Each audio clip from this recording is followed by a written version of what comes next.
Hello everyone, my name is Noah Raven and welcome to the Xander Zone. In today's episode, we'll be talking about the lockers in Ultimate Custom Night past the 15th locker. As in the last theory episode, we discussed the importance of the 14th and 15th locker in 14 theory. So if you haven't seen that episode, I highly recommend it as it will absolutely shatter your mind as it helps prove who the Vengeful Spirit truly is, and because this theory is like a 14 theory part 1.5. So seeing that episode will definitely help with this one. Now, before I get into this, I do want to say that people such as T-Dread, Unwithered Truth, Cyanide, and Crashmaster did help on this on T-Dread's Overanalyzing Ultimate Custom Night livestream. So make sure to show them all some love. Now, let me explain how we will lay out the video so it's easier for you, the viewer, to follow. First will be the basis of the theory that I'm dubbing Locker Theory. This will just lay out the basics for it so you understand the evidence. Next, we will get into who belongs to 16th, 17th, and 18th locker and why. This will just be evidence and what I, along with others, believe these lockers belong to. Then our very special guest, Cyanide, will be joining us for the 19th to the 22nd locker, as these can be grouped together very easily, however, have some interesting implications. Next, I will get into the issues with each locker and try to give it counterpoints if I can. Cyanide and I will then give our final thoughts on the theory, and if there's anything that I wanted to add but just didn't due to it being flimsy and what this means for FNAF. Now stick around for the outro, as this theory does tie in with 14 theory, and I want to clear up some common misconceptions that people are having about that theory. Now as always, if you enjoy this video, please hit that like, subscribe button, as we have a goal of 3,000 subs by the end of the month. While you're at it, comment down below your thoughts, theories, disagreements, or really anything in the whole wide world. Just remember to keep it kind, calm, respectful, and that's just a theory. Lastly but not least, share this video with your friends and family as every bit helps. Without further ado, let's get right into the video.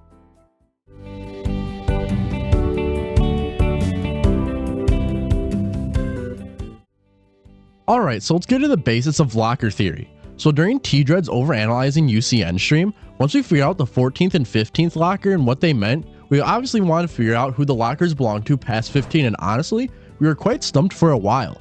Then one day T-Dread messaged me at 11 PM when I was going to bed like the chaotic man he is with this message. Totally not scary at all to wake up to at 11 PM. We then had a good conversation about the 16th locker, and we were stumped on the rest for a while until we joined a call with a lot of other FNAF theorists, and we went back and forth on specifically the 17th locker, until I recommend something that even he freaked out about at first. The rest of the lockers were quite easy to solve, except for that 18th one. However, we tried our best to solve that one specifically. Now, with the basis out of the way, let's get right into our evidence.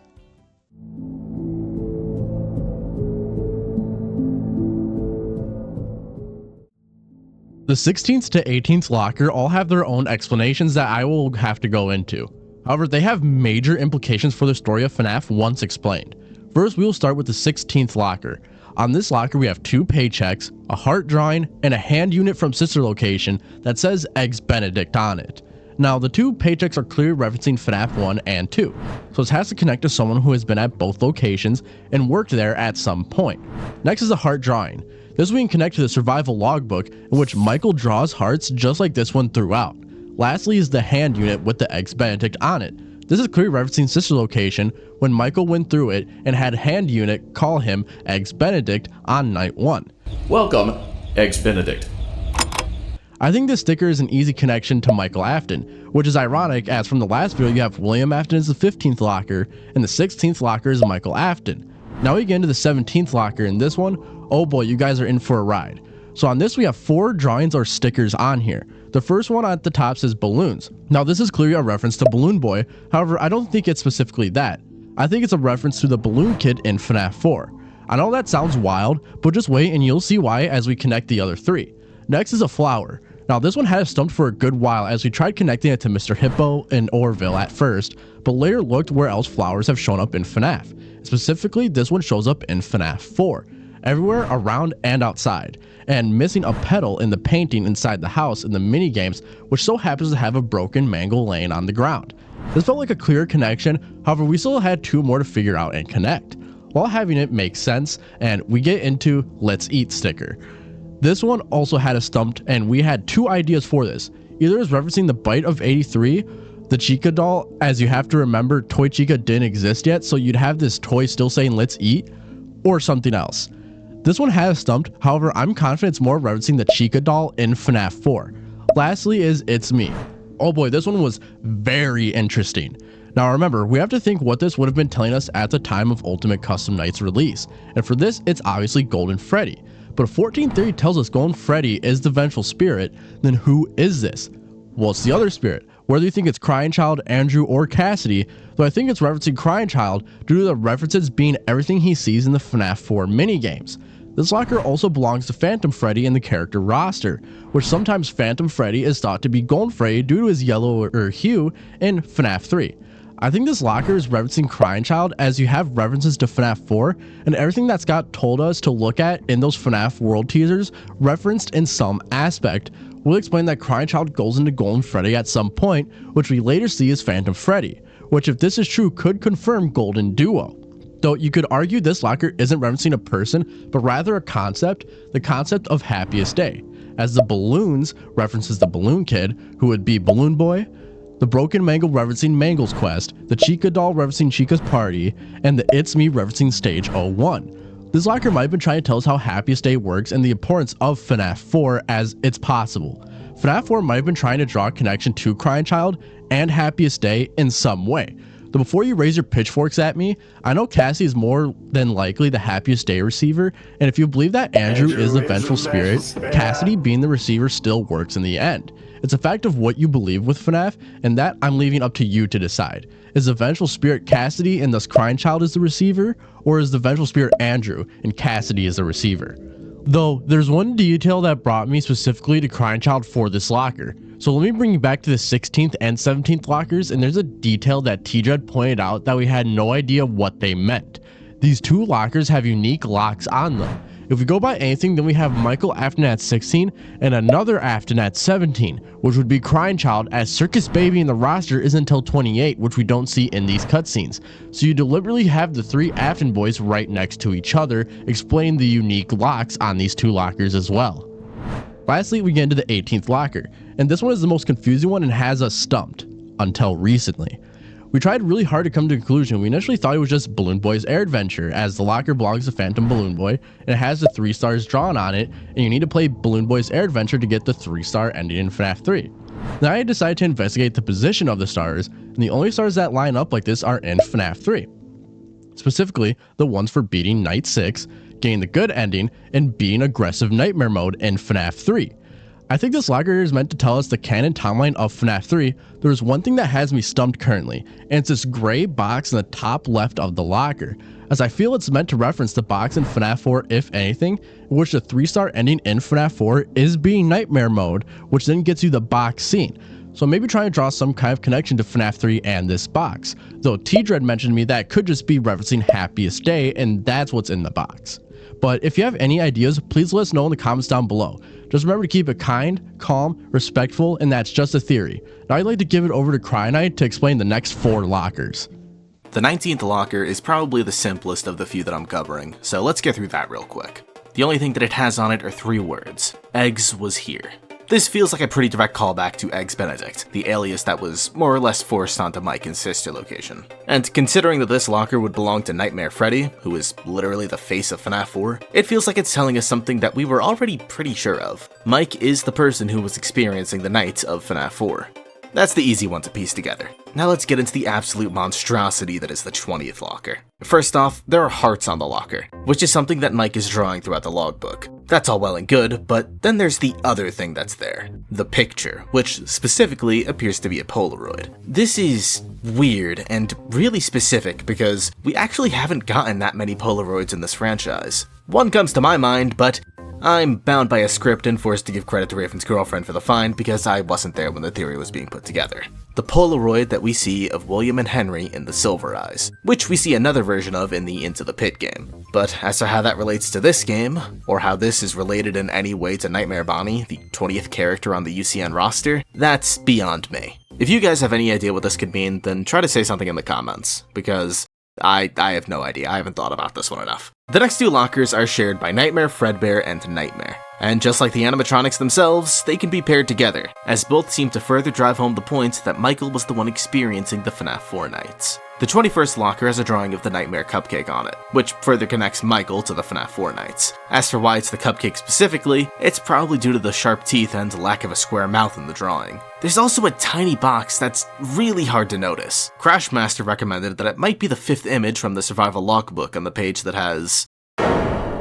This would make it the Golden Freddy image, and considering that this locker would belong to Nightmare Fredbear, that actually lines up extremely well. As for the 22nd locker that belongs to Nightmare, it has a gift basket of exotic butters on it, obviously referencing the final gift that Mike got in Sister Location. It also has what appears to be a note, which realistically could be any number of things, but considering the rest of the lockers we've gone over, it's very likely that this is referencing the sticky note on the first page of the survival logbook. All in all, these are extra supporting pieces of evidence to help suggest what I think we're all in unanimous agreement of. Michael Afton is the one who experienced, well, just about everything that we see in this franchise really. FNAF 4, Sister Location, the logbook. The only thing that doesn't line up that well is Nightmare Bounty's locker and the Polaroid. The sticky note from Nightmare's locker is a bit of a loose end as well, but at least we have an answer for that makes some sense. Anyway, I'm gonna let Raven take over so he can recap everything we've been over so far.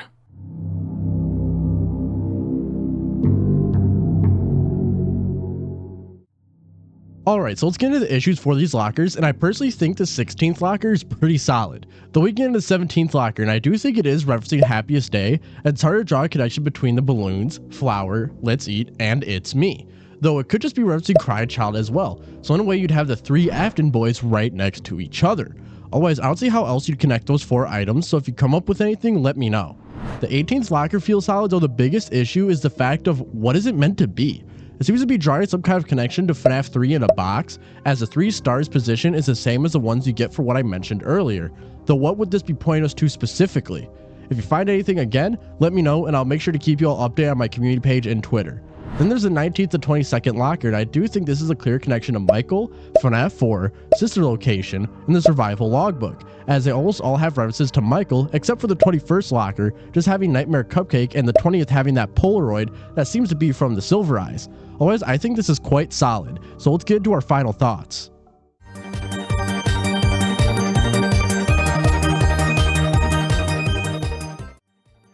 I think this theory is pretty solid. The only issues are 2 of the lockers being the 17th and 18th lockers, though the 17th one is mostly solid. It's the 18th one that is giving us issues right now, so for that I have to give this theory an 8 out of 10.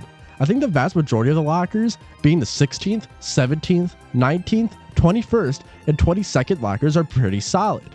It's just that dang 18th and 20th one. I'm going to try to figure out what that box is for a while and try to draw a connection with that Polaroid, so if I find anything, I will let you know. I did have some other evidence, such as after the 17th locker, they don't represent people, but events or concepts, but that could just be a coincidence. I also wanted to point out in this final thoughts section where, with that Polaroid, it also appears in the Into the Pit game, where it has again William on the left and Henry on the right. So this could be implying that in some way, no matter what, in every FNAF universe, whether it's the movie universe, Silver Eyes, games, if you're someone who believes that the Fright series is its own universe, there's some form of that picture in every universe. So the reason why we didn't use it was because that came out later on, but it still could be a piece of evidence that could have been used. I do want people to also know that even though this theory may not give us much, it's still cool to understand every detail of a game to me. So take what you will with this and let's keep investigating to figure out the remaining mysteries of these lockers. Now I'd like to give it back over to Cry Knight so you can get his final thoughts. Locker theory is more or less an extension of 14 theory, which is already something that I'm super fond of, because it's the perfect blend of a theory that has a lot of pieces that could potentially mean something, and absolute nonsense that makes you think that the people who made it were on drugs. That said, there are definitely some reaches here. Some pretty big ones, in fact. But honestly, it's fun, and I think that's what matters. I don't have anything else to say really, but I don't want my closing thoughts to be that short, so, Go sub to Cry Knight, go sub to Cry Knight. I have a video coming out next week. Go sub to Cry Knight, go sub to Cry Knight. Next week, I'm posting a video. It's about FNAF World, kinda, not really though, but it's coming out next week. Go sub to Cry Knight, go sub to Cry Knight. I just hit 10k subs, try to get me to 20k really soon. Go sub to Cry Knight, go sub to Cry Knight. All right, and that's everything that I have. So of course, I want to quickly thank Cry Knight for being here. It's such an honor to work with you again, Cry Knight, and it was so much fun doing this and talking with you behind the scenes, and I hope to be on your channel sometime in the future. So much fun. And of course, I want to thank everyone that has helped on this behind the scenes, on the stream, everything. There's so many people that I can't even remember everyone that helped with this. So yeah, thank you all so much for the amount of help with this. It really does mean the world to me. And well, I'm going to get into some other stuff. So what does this mean for FNAF? This kind of ties into 14 theory. 14 theory, obviously that means like whoever you want to be the vengeful spirit needs a connection to Golden Freddy and or Fredbear. I'm not saying that it is Cassie or Andrew with the vengeful spirit, just you need a connection to Golden Freddy, whoever the vengeful spirit is. With locker theory, honestly, it doesn't really seem to mean much other than the fact that like it's talking more so about the Aftons, and then you have like a Michael to FNAF 4 connection, and like the good ending is pretty much confirmed to be the canon ending in FNAF 3 if you go by this theory. Of course, you know, theories are still theories, so I could be totally wrong. That's up for you all to decide though.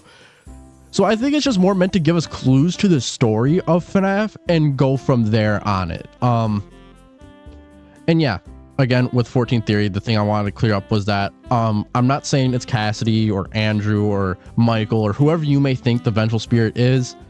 It's just whoever said vengeful spirit is needs a connection to Golden Freddy and a connection to obviously like Springtrap as well. And there's other stuff that we have found. A part 2 is on the way. It's already been scripted and everything by the time I'm recording this. So don't worry, it's on the way. We found a lot more cool stuff and I'm really excited to show you all. So yeah, there's one last thing I want to quickly announce on my podcast. It's not coming till summer. I believe the first upload date is June 16th. I'm going to be interviewing a lot of theorists, big and small, and it's going to be things just about FNAF, about theories. You know, if I can ever get any game devs, it'd be about their games. Ask some personal questions, you know, about like what was life growing up and stuff like that. And just kind of gain to know, you know, your favorite FNAF theorist or game dev a little better. So yeah, I hope you all are excited for that. I will keep you all posted on any potential guests that we might get. I'm really excited for it. It's a new adventure for me, and I hope it does really well. I have episode 0 recorded. It's just a quick, like, 2-minute episode, just kind of introducing it and stuff like that. So don't expect the first episode to be anything like grandiose or anything, but the next ones will be. And yeah, that's all I have for this. So as always, if you enjoyed, please do hit that like, subscribe button, as we do have a goal of 3,000 subs by the end of the month. While you're at it, comment down below really anything in the whole wide world. Just remember to keep it kind, calm, respectful, and that's just a theory. Share this video with your friends and families. Every single bit helps. And without further ado, I hope you all enjoyed. Have a great day, stay safe, and peace out.